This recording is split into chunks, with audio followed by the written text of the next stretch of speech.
రాబోయే ఎన్నికల సందర్భంగా మా సిపి గారి ఆదేశాల మేరకు వెస్ట్ డివిజన్ పరిధిలో ఇక్కడ ప్రజెంట్ గుంటుపల్లి సిఏ కన్వెన్షన్ సెంటర్లోను అదే రకంగా ప్రకాశం బ్యారేజ్ దగ్గర చెక్ పోస్టులు అరేంజ్ చేయడం జరిగింది.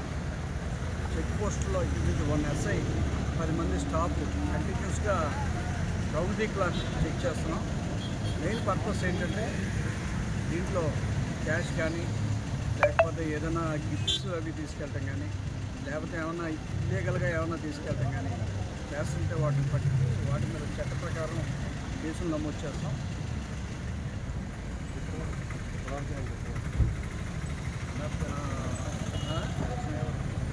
ఇది ఎలక్షన్ అయ్యే వరకు కంటిన్యూగా ఈ చెక్ పోస్టులు జరుగుతూ ఉంటాయి. ఇప్పటివరకున మార్నింగ్ ఈ ప్రకాశం బ్యారేజ్ చెక్ పోస్ట్లో 1 లక్ష రూపాయలు సీజ్ చేయడం జరిగింది. వాటిని ఆర్ఓ గారికి హ్యాండ్ ఓవర్ చేసి చట్ట ప్రకారం వాళ్ళ ప్రూఫ్స్ అవి ఏమన్నా చూపించినట్టయితే చట్ట ప్రకారం దాని మీద యాక్షన్ తీసుకోవాలి. మేమున్నాము అనే భరోసా కల్పించడం, తర్వాత ఫ్రీ అండ్ ఫెయిర్గా ఎన్నికలు నిర్వహించేటందుకు గాను ఫోర్సెస్ అన్నీ కూడా అవైలబుల్గా ఉన్నాయి, రెడీగా ఉన్నాయి.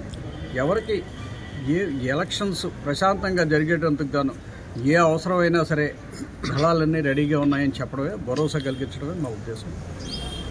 కాబట్టి ప్రజలందరూ కూడా ఎన్నికలు ప్రశాంతంగా జరిగేటందుకు గాను సహకరించవలసిందిగా కోరుతున్నాం. Thank you. సార్, గుంటుపల్లి గ్రామం సంబంధించి సెన్సిటివ్ ప్రాంతం సార్. గతంలో పంచాయతీ ఎన్నికల్లోనే పెద్ద ఎత్తున గొడవలు జరిగాయి. ప్రధాన పార్టీలుగా ఉన్న వైసీపీ, టీడీపీ మీద వాళ్ళిద్దరు రెండు పార్టీలు కూడా గొడవలు జరిగినాయి. ఇప్పుడు సార్వత్రిక ఎన్నికల నేపథ్యంలో ఎలాంటి భద్రతా చర్యలు తీసుకుంటున్నారు? ఏమన్నా ప్రత్యేకంగా ఏమన్నా భద్రతా చర్యలు తీసుకునే అవకాశం ఉంది? దీనికి క్రిటికల్ విలేజ్గా గుర్తించడం జరిగింది. అందుకనే ఈరోజు సమస్యాత్మక ప్రాంతం కాబట్టే ఈరోజు ముందుగానే ఈ విలేజ్లో కవాతు నిర్వహించడం జరిగింది. అంతేకాకుండా రౌడీ షీటర్స్ ప్రీవియస్గా ఎలక్షన్ అఫెన్సెస్లో ఎవరు ఇన్వాల్వ్ అయినా వాళ్ళ మీద బైండ్ ఓవర్స్ కూడా చేయిస్తున్నాం. సత్ప్రవర్తన కలిగి ఉండేటందుకు గాను బైండ్ ఓవర్స్ కూడా చేయిస్తాం.